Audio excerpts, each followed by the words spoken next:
This is going to be a dark variant of the Carey Special. This is a really good and effective wet fly pattern. I'm going to go ahead and start some black thread here on my hook. I've got a kind of a hopper hook here in my vise. I think it's about a size 10. So once I get that started, I'm going to turn to some amber wire. We're going to use the amber wire to create sort of a hot spot on the back. I'm going to tie that in on the lens side of the hook. You'll notice I didn't start my thread right behind the eye, because we're going to put a soft tackle at the very end of it, and I want to leave a little bit of room there. So I'm just going to kind of take this down, securing it to the hook to about where the barb is. From here I'm just going to go ahead and move back forward, clean that up a little bit, secure that one end down. We're going to have a peacock herl body on this, and so I'm not as concerned about taper or anything like that here. So I'm going to go ahead and take this amber wire. We're going to just take touching turns with it, trying to keep them tightly together.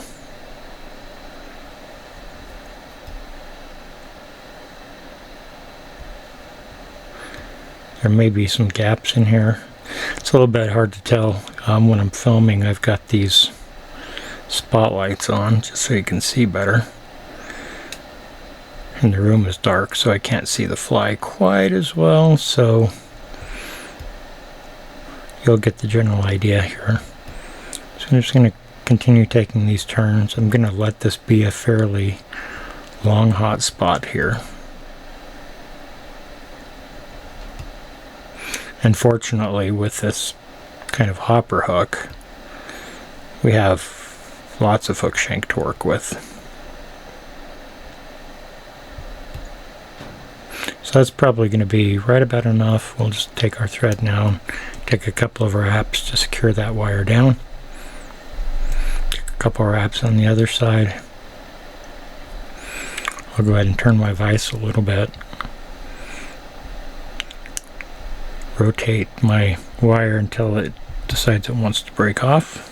So keeping this dark, I'm going to go ahead and use some pheasant tail for the tail here on the pattern.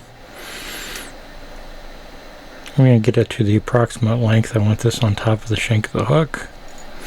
So we're going to secure that down here with a couple of thread wraps, letting my thread pull that a little bit over the top. And I'll go ahead and take a look at length here. I want this to be a little bit longer. That's going to work. Actually, let's make it a little shorter. That's why I only take a couple of thread wraps, because I can go ahead and pull on this and shorten it up. Once I have that in place, I'm going to kind of hold those up, and as I tie this back right to where that hot spot is, that hot spot's going to help keep those tails kind of pointed up. And then we'll go ahead and use those fibers just for some added bulk and consistency on the abdomen. I'll take it to about there. We'll go ahead and grab our scissors and cut off the tag end. And then we'll clean that up just a little bit. So next we're going to add a piece of kind of flat gold wire. We're going to use this for ribbing to go through our peacock herl abdomen. Go ahead and pull that back so it's the same length. Again, tying this on the lens side of the hook.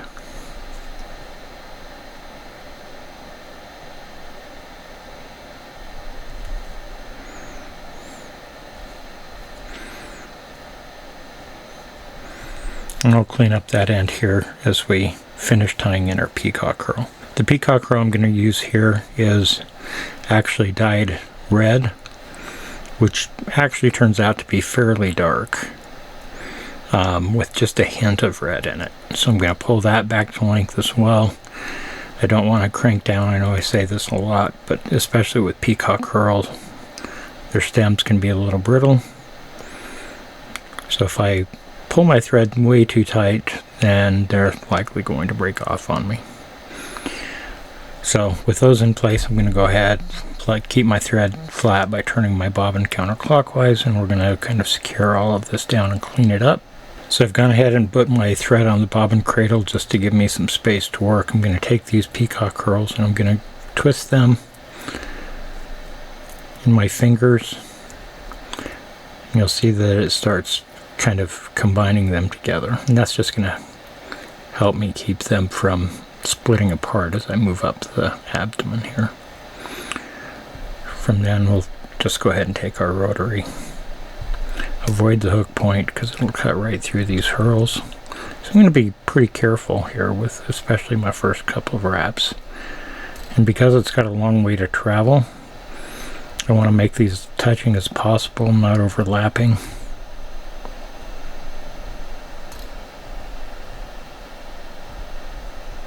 But covering the abdomen. Because the thread is so dark, even if you've got a couple of gaps in it, they're not really going to show through.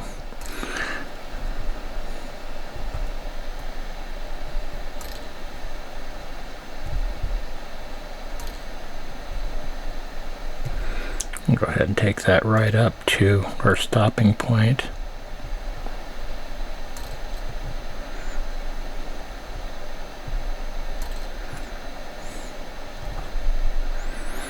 Right about there. Go ahead and remove our thread from our bobbin cradle, move that cradle out of the way.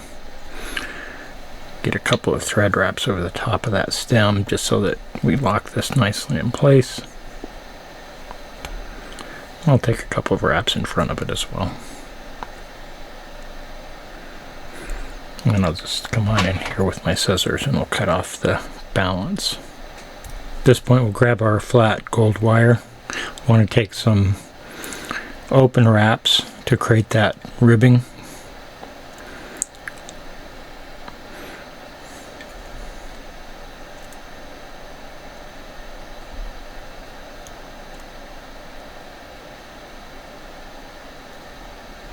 Right up to where our thread is dangling. I'll go ahead and take a couple wraps over the top of that, also securing it in place. A couple wraps on the other side of it. I'm going to go ahead and turn my vise a little bit, and we'll just use our helicopter. Pull some tension on it while you rotate it around like a helicopter. This being a thicker flat tinsel, it'll break off a little bit more difficult, but it'll still break off. From there, I'm going to go ahead, create a little bit of a thread base up to behind the eye, and then I'm going to come back to where I want to tie my soft hackle in. So I've already prepared a nice hand sackle feather here. Cut off the tip just so that I can tie it in. I'm going to go ahead and tie that in right back there where we want this soft hackle to start. I want to make sure this is good and secure because I don't want the hackle to slip out while I'm tying. Then after I've got it about that far, I'm just going to turn my vise almost upside down, and then I'm going to come in and we're going to cut off that tie-in tip. From here, we'll just go ahead and clean up the little bit of excess of that tip. I also want to have a pretty consistent diameter or thickness on this thread where my soft hackle is going to travel. That'll just help it lay down better. And we will have fibers that stick up over the eye, but we can pull those back. So once again, I've got my bobbin in its cradle. I'm going to grab the stem of this, put it in my hackle pliers, stand it up. I'm going to rotate it a little bit so that those are facing backwards. Doesn't hurt to lick your fingers a little bit when you stroke these fibers back.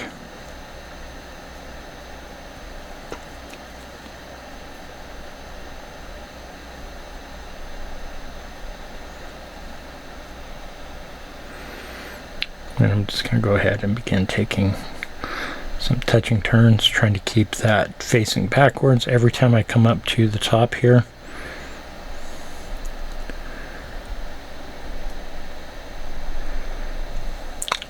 I'm I'm going to stroke fibers back again.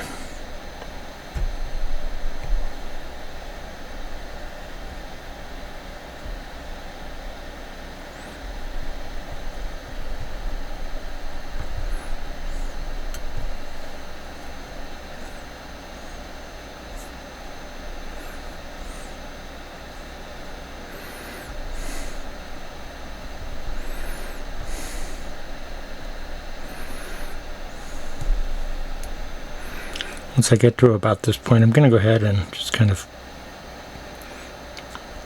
try to remove those fibers that I'm not going to use. That'll just allow me to tie this down a little bit cleaner.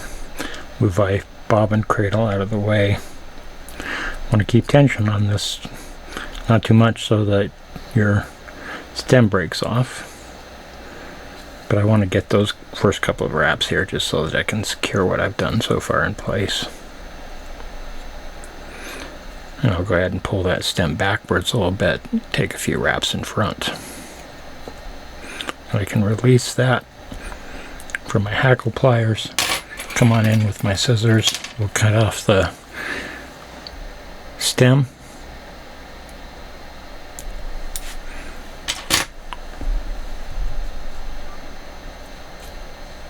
Take a couple of wraps behind the eye so we can start building our little head here.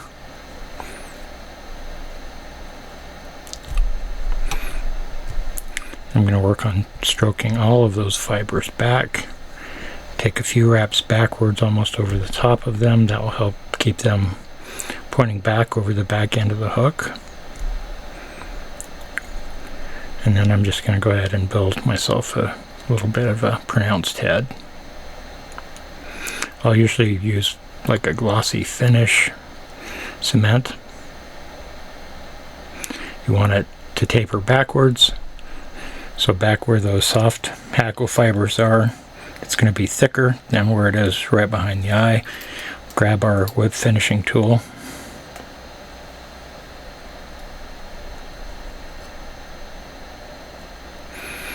Start behind the eye, and then I'm going to work back, making that a little thicker there towards the back end. And go ahead and release that. Grab my thread cutter, and there you have it. It's a Carey Special, but it's a dark version with the black pheasant tail, the black soft hackle, and then the dark kind of red dyed peacock herl. Great fly. It's going to work great for you as a streamer. Throw yourself a hook in your vise and give this one a shot.